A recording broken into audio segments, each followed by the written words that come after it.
Marqueurs thermiques, marqueurs sismologiques, ce sont des marqueurs que l'on peut trouver aux frontières de plaques lithosphériques. Alors les frontières de plaques lithosphériques, vous connaissez les dorsales océaniques, là où se forment les plaques lithosphériques d'ailleurs, les zones de subduction, les zones de collision. Voilà, globalement, ce sont des frontières de plaques, et à ces frontières de plaques, nous allons voir que des marqueurs thermiques existent et que des marqueurs sismologiques existent également. Tous ces indices géologiques, et de même que certaines mesures actuelles qui sont faites avec les technologies modernes, permettent d'identifier des zones que l'on appelle zones de divergence, au niveau desquelles les plaques s'écartent les unes des autres. Par exemple, au niveau d'une dorsale océanique, deux demi-plaques s'écartent. On parle de zones de divergence. Mais on peut identifier également des zones de convergence, c'est-à-dire des zones où des plaques lithosphériques vont s'affronter. Alors dans certains cas, selon la densité de ces plaques, soit l'une est plus lourde que l'autre, et dans ces conditions, l'une passera sous l'autre, on parlera de zone de subduction, soit les deux plaques sont globalement de même densité, et dans ces cas-là, l'affrontement de ces deux plaques va donner une zone de collision qui va former une chaîne de montagnes. Donc, nous allons voir tout à l'heure que la quantité d'énergie thermique évacuée par la Terre, évacuée par la surface de la Terre par unité de surface, va définir ce que l'on appelle le flux géothermique. Et ce flux géothermique, il a une valeur moyenne, dont nous allons parler tout à l'heure, mais il existe justement, au niveau de certaines frontières de plaques, des anomalies, entre guillemets, ce sont des choses scientifiquement explicables, mais on les considère comme des anomalies du fait qu'elles ne rentrent pas dans la moyenne correspondant au flux géothermique. Alors on peut se poser le problème suivant: quelles sont ces caractéristiques thermiques et ces caractéristiques sismologiques qui permettent de comprendre ou de voir ou de montrer que l'on est à des frontières de plaques, donc à des limites de plaques. Alors nous allons essayer de répondre à ce problème sous deux aspects. D'abord, essayer de parler de flux géothermique, et vous allez voir que ce flux géothermique est variable selon les contextes géodynamiques, c'est-à-dire selon que l'on se place dans les zones de subduction, de collision ou dans les dorsales océaniques. Et deuxième aspect, nous allons parler de marqueurs sismiques au niveau de certaines zones de divergence et de convergence. Donc convergence, subduction, zone de subduction et de collision, et divergence, évidemment, zone au niveau des dorsales océaniques. Alors essayons d'abord de comprendre, de définir ce que c'est que ce flux géothermique.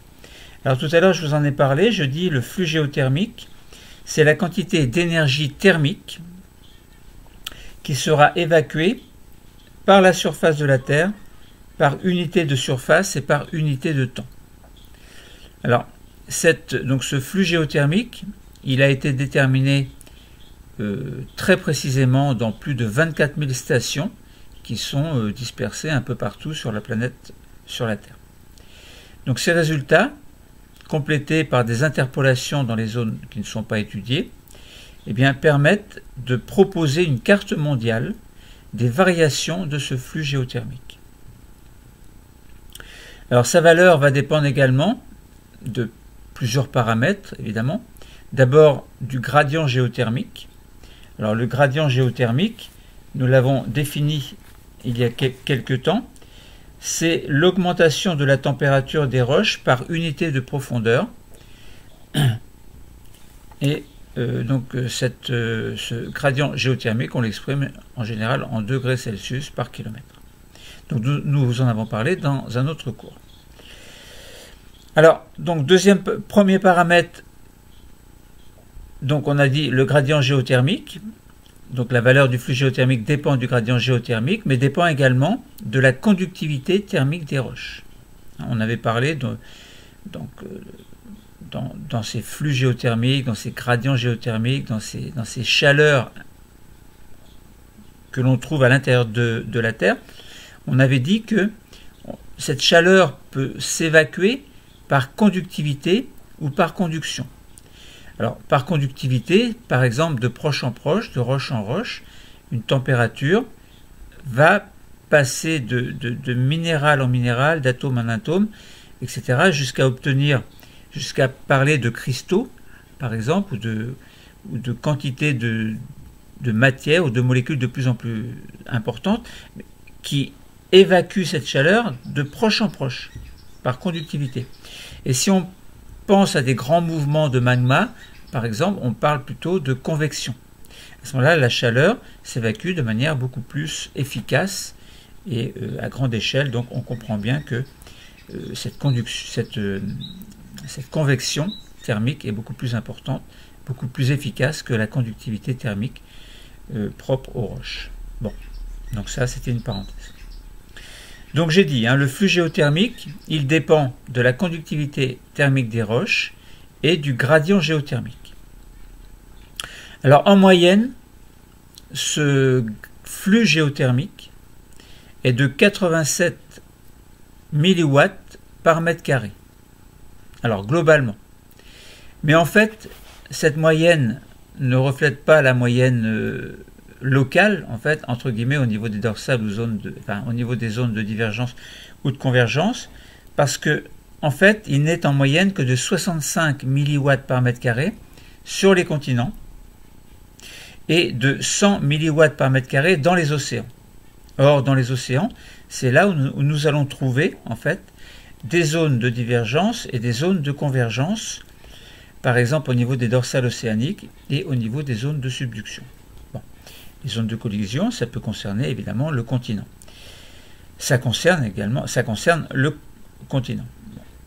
Alors, trois grandes structures, il faut retenir ces trois grandes structures géodynamiques, c'est-à-dire qui ont une activité très très importante. Les zones de collision, les zones de subduction et les zones de divergence. Et les zones de divergence au niveau des dorsales océaniques.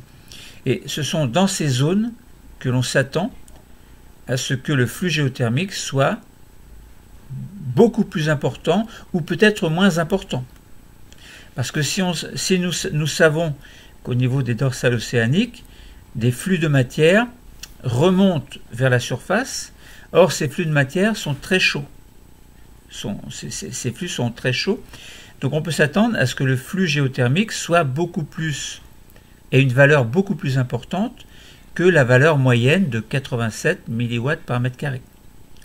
Et à l'opposé, dans les zones de subduction, on peut s'attendre à ce que le flux géothermique à une certaine profondeur soit moins important, puisque une lithosphère océanique plongeante, par exemple, qui est froide, va plonger dans des matériaux chauds, mais va rendre plus froid certains endroits en profondeur de cette zone de subduction. Donc on peut s'attendre à ce moment-là à ce que le flux géothermique ait des valeurs moins importantes. Quant aux zones de collision, c'est-à-dire formation de chaînes de montagnes, on peut s'attendre éventuellement à ce que la moyenne soit la moyenne que l'on a repérée sur les continents, c'est-à-dire non pas 87, mais 65 milliwatts par mètre carré. Donc nous allons essayer de voir si cette théorie, si ces hypothèses sont valables. Alors effectivement, lorsque l'on regarde la carte de flux géothermique global, alors on a une échelle, alors je vous invite évidemment à vous procurer un document que vous placez devant vous, et puis vous regardez un petit peu ce que ça donne. On a une échelle qui représente le nombre de milliwatts par mètre carré, représenté par des couleurs, le bleu couleur froide et le rouge couleur chaud avec au milieu donc jaune, orangé, etc. Par exemple, une couleur froide sera de 15 milliwatts par mètre carré, tandis qu'une zone très très chaude se situera entre 150 et 500 milliwatts par mètre carré. Donc vous voyez que ce soit du côté froid ou du côté chaud, on est loin des 87 milliwatts par mètre carré en moyenne, et même on est loin également des 100 milliwatts par mètre carré dans les océans, et loin des 65 milliwatts par mètre carré dans les continents. Alors si nous regardons cette carte de flux géothermique global, nous voyons bien que on a un liseré rouge qui parcourt les océans. Alors globalement le milieu de l'océan Atlantique, et puis globalement on va dire aussi avec de grandes variabilités l'océan Pacifique, et de même que tous les autres océans. Donc on s'aperçoit qu'il y a un liseré très rouge qui est entre 150 et 500 milliwatts par mètre carré, et là nous avons compris que on se place au niveau de dorsale océanique où il y a des éruptions volcaniques de type basaltique très importantes, donc qui provient d'un magma très très chaud qui remonte vers la surface à la faveur d'une diminution de pression qui fait que la matière qui est en profondeur, qui est condensée, qui a une densité très importante, et bien du fait de cet écartement au niveau du rift océanique, fait que la pression va diminuer et que ce magma va remonter spontanément et de manière tout à fait naturelle, selon le bon sens expliqué en science, et bien ce matériel va s'épancher au niveau du rift océanique et puis va s'écarter de proche en proche, formant deux demi-lithosphères. Donc là on comprend bien pourquoi au niveau des dorsales océaniques le flux géothermique est beaucoup plus important, et je répète, entre 150 et 500 milliwatts par mètre carré.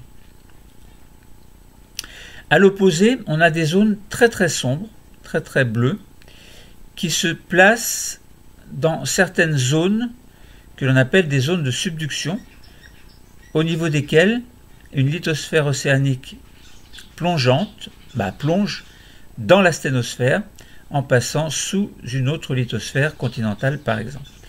Et ces zones bleues, comme je vous l'ai dit précédemment, ont une valeur, représentent une valeur moyenne de 15 à 35 milliwatts par mètre carré et montrent qu'en effet, cette plaque plongeante froide refroidit les matériaux à une certaine profondeur. Donc voilà pour globalement l'explication. Maintenant, on peut essayer de se placer dans un contexte un peu plus local. Essayons de comprendre le flux géothermique dans une certaine zone de subduction. Alors, on peut se placer au niveau de la plaque Caraïbe et de la plaque sud-américaine. Alors, sur la plaque Caraïbe, essayez de localiser Porto Rico, la Guadeloupe, et essayez de vous trouver une carte avec un flux géothermique, une échelle de référence correspondant au flux géothermique. Donc, on a des sites de mesure du flux géothermique dans les Petites Antilles. Alors, nous savons que les Petites Antilles représentent une zone volcanique qui est très active. La variabilité du flux géothermique de cette région, elle est typique d'un contexte de zone de subduction. Ici, donc, c'est une partie océanique dans notre explication de la plaque sud-américaine qui va passer sous la plaque des Caraïbes. Donc là, on comprend bien qu'on a une plaque qui passe sous une autre et qu'on est dans un contexte où le flux géothermique devrait être plus froid. Donc si on regarde, alors vous pouvez vous amuser aussi à regarder avec un logiciel que l'on appelle GeoMap App, G-E-O-M-A-P-A-P-P, par exemple, ou un autre système d'information géographique. Vous allez pouvoir observer le flux géothermique dans d'autres zones de convergence. Vous pouvez vous placer par exemple au Japon, dans la cordillère des Andes, dans les Alpes, etc. Et vous pouvez vous amuser à rechercher des similitudes avec le cas des Petites Antilles. Donc on voit bien à travers l'échelle de couleurs qui est représentée et concernant le flux géothermique dans les Petites Antilles, qu'on a une variabilité de ce flux géothermique, mais plutôt du côté froid. Donc ça veut dire qu'on se situe entre 20, 40, 60, voire 90 milliwatts par mètre carré, alors que si on était dans un contexte de valeur très chaude du flux géothermique, on serait plutôt entre 150 et 500 et 500 watts par mètre carré. Alors nous voyons toutefois que par endroit, donc il y a des points qui montrent un flux géothermique beaucoup plus important. Et simplement, donc, on a un point donc, qui montre un flux géothermique de 150 à 500. Et là, on comprend bien que c'est une zone volcanique. C'est un volcan, en fait. À côté de ce volcan, on voit des zones qui sont situées plutôt entre 120 et 150. Ce sont également des volcans. Mais on peut imaginer que, puisque le orange représente un flux moins important que le rouge, on peut penser que, eh bien, au niveau de cette zone de subduction, il peut y avoir éventuellement la formation de la matière qui va donner en fait de la lave volcanique va pouvoir se faire à différentes profondeurs en fait. Cette fusion en fait dont nous n'allons pas parler ici parce que ça concerne d'autres cours, mais à mesure que la plaque plongeante plonge, eh bien, elle finit par générer de la matière qui va fondre entre guillemets et qui va remonter pour former tout un alignement de volcans de type explosif. Bon, nous en reparlerons dans d'autres cours. Là, c'était pour vous situer globalement le fait que on a des zones qui sont plus froides dans ces zones de subduction qu'ailleurs, que la moyenne représentée par ces 87 dont nous avons parlé, ou que cette moyenne de 100 dont nous avons parlé dans les océans. Ensuite, essayons de comprendre quels sont les marqueurs sismiques des zones de convergence et de divergence. Alors, nous savons que les plaques lithosphériques sont rigides, d'une part. D'autre part, nous savons que ces plaques lithosphériques sont peu déformables, qu'elles sont froides, et au niveau de leurs frontières, en fait, on peut définir, dans ces zones de convergence et divergence, des limites, que l'on appelle des limites de plaques. Donc la limite de deux plaques va se matérialiser par une zone plus ou moins large de forte activité sismique, du fait justement que ces plaques sont rigides et peu déformables. On rappelle que un séisme, c'est une rupture brutale de roche en profondeur, et cette rupture brutale de roche va générer donc des tensions, des forces très importantes, et la libération de ces forces, entre guillemets, va générer un séisme. Donc la limite de deux plaques va se matérialiser par une zone plus ou moins large de forte activité sismique, qui va caractériser donc ce contexte géodynamique, et qui va caractériser entre autres la subduction, la zone de subduction, et l'expansion au niveau des dorsales océaniques, ou bien également une collision au niveau une collision continentale qui va former à ce moment-là des chaînes de montagnes. Donc si vous regardez donc sur une carte une zone d'expansion au niveau de la dorsale océanique, nous voyons qu'il y a de très très nombreux séismes en fait qui sont situés à la limite entre ces plaques au niveau par exemple de la dorsale océanique ou de dans l'océan Atlantique en fait.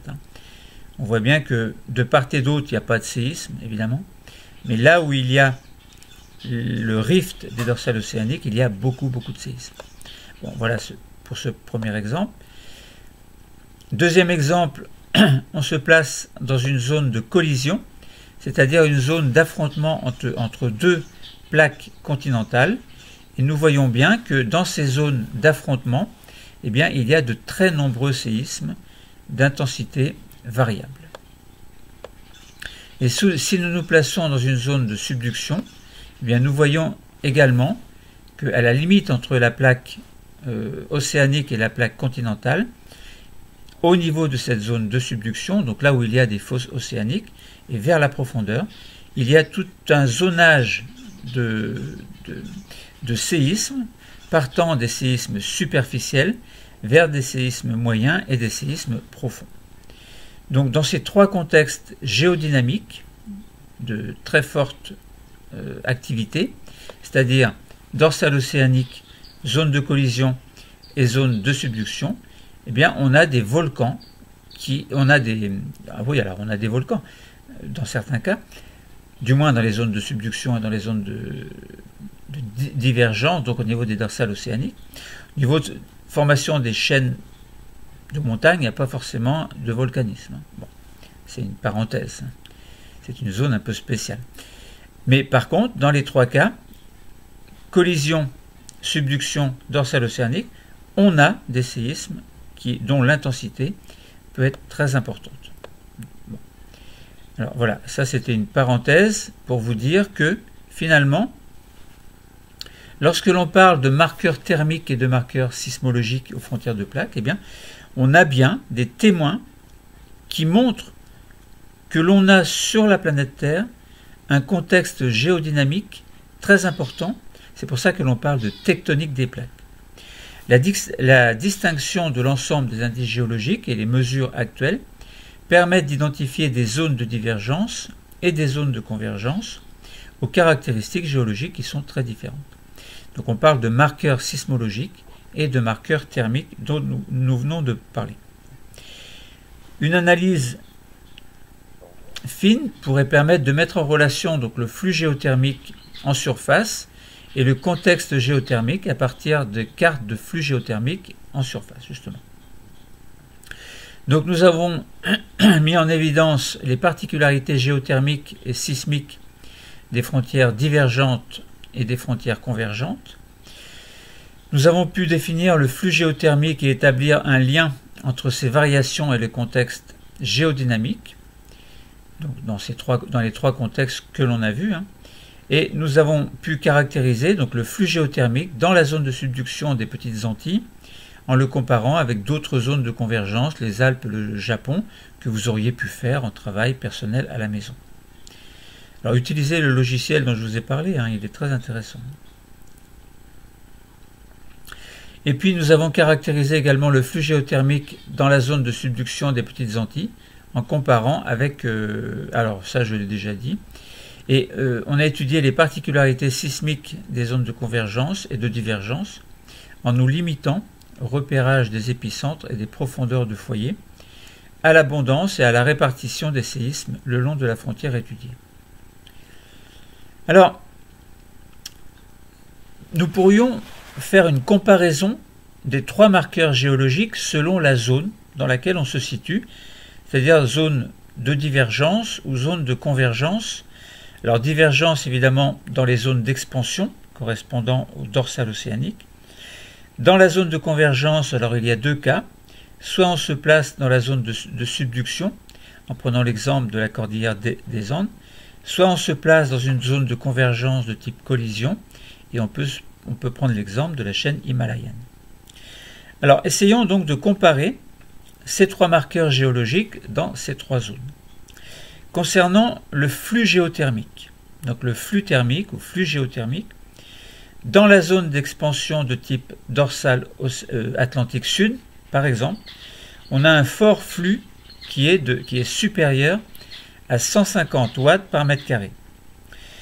Dans la zone de subduction type cordillère des Andes, le flux thermique est faible au niveau de la fosse, donc inférieur à 40 mW par mètre carré, et plus élevé en s'éloignant de la fosse, où là on dépasse les 150 mW par mètre carré.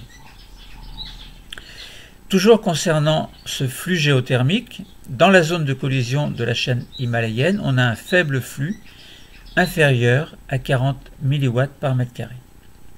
Donc vous voyez que même dans la chaîne de collision, où on s'attendait à ce qu'il y ait 60 à peu près, on a même des valeurs plus faibles, dans la chaîne himalayenne du moins, inférieures à 100 mW par mètre carré. Comment l'expliquer? Bon, on peut faire différentes hypothèses. Ce sont des endroits très froids. Bon, on peut faire la relation entre le froid et cette zone de collision. Donc voilà pour le flux géothermique au niveau des dorsales, au niveau des zones de subduction et au niveau des zones de collision. Passons maintenant au foyer sismique. Foyer sismique dans la zone d'expansion dorsale océanique sud, eh bien les foyers sismiques sont superficiels et ont une profondeur inférieure à 50 km. Dans la zone de subduction type cordillère des Andes, on a des séismes superficiels inférieurs à 50 km. On a des séismes également intermédiaires de 50 à 250 km et des séismes profonds en s'éloignant de la fosse et jusqu'à obtenir des des profondeurs de 250 km. Donc vous voyez que c'est énorme. Alors, entre parenthèses, là on sait bien qu'on se place dans une zone que l'on appelle l'asténosphère. Alors comment expliquer qu'il y ait des séismes dans l'asténosphère? Il n'y en a pas en fait. Mais c'est simplement qu'il y en a au niveau de la lithosphère plongeante, qui est rigide et cassante. Et c'est pour ça que l'on explique qu'au-delà de 250 km, on peut avoir des séismes. Alors qu'en théorie, non.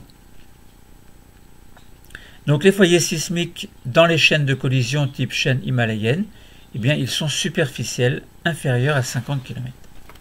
Voilà pour les foyers sismiques dans la zone de dorsale, dans une zone de subduction et dans une zone de collision. Passons maintenant au type de mouvement. Eh bien, dans la zone d'expansion, on a un mouvement de divergence, c'est-à-dire qu'à partir d'un rift central, à partir de l'axe de la dorsale, eh bien, nous avons deux demi-lithosphères qui s'écartent l'une de l'autre. On est bien dans une zone d'écartement de deux plaques, donc dans une zone de divergence. Concernant le type de mouvement dans la zone de subduction type cordillère des Andes, on est bien dans une zone de convergence où une plaque passe sous une autre. Et concernant le type de mouvement dans la chaîne de collision chaîne himalayenne, eh bien, on est bien dans une zone de convergence où deux plaques de même densité vont s'affronter. La dorsale océanique présente un flux plus élevé que la moyenne, lié à la remontée de magma à l'origine de la lithosphère océanique. Les plaques de part et d'autre de la dorsale se séparent, si bien que ce mouvement ne s'accompagne pas de rupture ou de relâchement de fortes contraintes. Les foyers restent de ce fait-là très superficiels. Alors superficiels inférieurs à 50 km. La zone de subduction présente un flux thermique faible à l'aplomb de la fosse océanique, et ce flux faible correspond au plongement de la plaque lithosphérique froide dans l'asténosphère. A l'inverse, au niveau d'une chaîne volcanique, le flux thermique est plus élevé. Ce flux plus fort correspond à la présence de magma au sein de la lithosphère. La répartition des séismes matérialise la plaque plongeante froide et rigide qui subit de fortes contraintes lors de la subduction. Le relâchement de ces contraintes est à l'origine de foyers sismiques d'autant plus profonds que la plaque progresse dans le manteau. Et au niveau de la zone de collision, donc cette zone présente également un flux thermique faible qui s'explique par la présence d'une lithosphère continentale fortement épaissie, et la sismicité de ce fait-là est plutôt superficielle. La lithosphère continentale en collision reste principalement dans les premières dizaines de kilomètres de profondeur, contrairement à la lithosphère océanique en subduction. Aucun matériau froid et cassant ne se trouve donc en dessous de 100 km de profondeur. Alors, sauf au niveau d'une zone de plongement de la lithosphère, évidemment. Les caractéristiques sismiques et thermiques des zones de divergence et des zones de convergence présentent des différences notables qui permettent de les utiliser comme marqueurs de ces frontières de plaques. Donc voilà, je pense que nous avons répondu globalement au problème, on se posait le problème, donc quelles sont les caractéristiques thermiques, quelles sont les caractéristiques sismologiques correspondant aux frontières de plaques, c'est-à-dire au niveau de l'axe des dorsales océaniques d'une part, et qui correspondra à une zone de divergence de deux demi-plaques lithosphériques, zone de convergence correspondant soit à une zone de subduction au niveau de laquelle une plaque plongeante passe sous une autre, soit au niveau des zones de collision où deux plaques de même densité, deux plaques continentales, par exemple, vont entrer en collision pour former des chaînes de montagnes. Et nous voyons bien qu'au niveau de ces trois zones ayant un contexte géodynamique très important, eh bien, nous avons bien des marqueurs thermiques et des marqueurs sismologiques. Et ils sont bien aux frontières de plaques. Donc ça veut dire que, simplement, ce flux géothermique d'une part, il a une valeur moyenne à la surface de la Terre de 87 mW par mètre carré, mais cette valeur moyenne, on doit la séparer selon que l'on se place sur le continent ou sur les océans, ou dans les océans. Dans les continents, on aurait plutôt une valeur moyenne de 65 mW par mètre carré. Dans les océans, on aurait plutôt une valeur moyenne de 100 mW par mètre carré. Mais on s'aperçoit que dans ces zones, en fait, on a des valeurs de flux géothermiques qui peuvent être beaucoup plus importantes dans les zones d'expansion au niveau des dorsales, puisqu'on a un flux géothermique qui dépasse les 150 mW par mètre carré pour atteindre les 500 en fait. Tandis que dans les zones de subduction, on a un flux thermique qui est plus faible aux abords de la fosse océanique, inférieur à 40 mW par mètre carré, mais que si on s'éloigne, à mesure que l'on s'éloigne de la fosse, on peut dépasser les 150 mW par mètre carré du fait que l'on se trouve dans des zones plongeantes. Et dans les zones de collision, donc on a plutôt des flux plus faibles. Concernant les foyers sismiques, eh bien, dans les zones de dorsale océanique, on a plutôt des foyers superficiels, inférieurs à 50 km, de même que dans les zones de collision. Alors que dans les zones de subduction, on a des séismes superficiels, des séismes intermédiaires et des séismes profonds, donc dont la profondeur varie de 50 km pour les superficiels à plus de 250 km dans les zones profondes, hein, correspondant à la présence de la lithosphère océanique plongeante. Donc voilà, marqueurs thermiques et sismologiques des frontières de plaques, dorsale océanique, zone de subduction, zone de collision. Quelles sont les caractéristiques thermiques et sismologiques des limites de plaques? Nous avons répondu au problème. Le cours est terminé. Merci.